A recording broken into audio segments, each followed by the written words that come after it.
As we study gas laws and try to get some handle on atomic theory, we come to a point every time when we need to understand how we count invisible particles. And so I'd like to share an analogical story, and in so doing I also want to pay respect and homage to the incredible wisdom of cultures that we consider to be primitive. These aboriginal cultures have a wisdom that many of us should envy. Let's look at this hypothetical native tribe, and they have an elderly leader or chief who realizes that as a person who has gotten to be very old and a little bit slow and at this time blind, unable to see entirely, he needs to choose a new chief.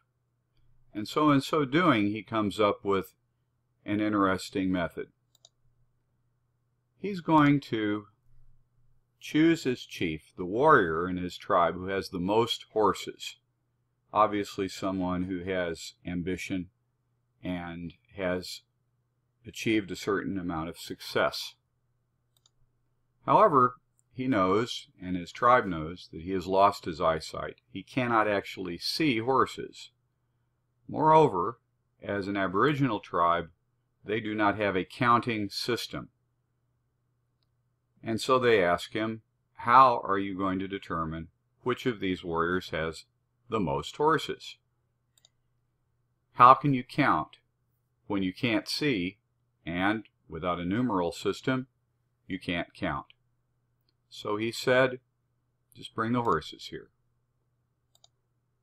Each warrior then brings his horses to the chief, and they put them in corrals or other enclosures, one on the left and the other on the right.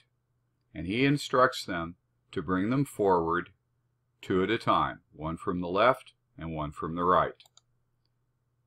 He counts them with his hands, not counting numbers. He's just seeing that he has horses under both hands.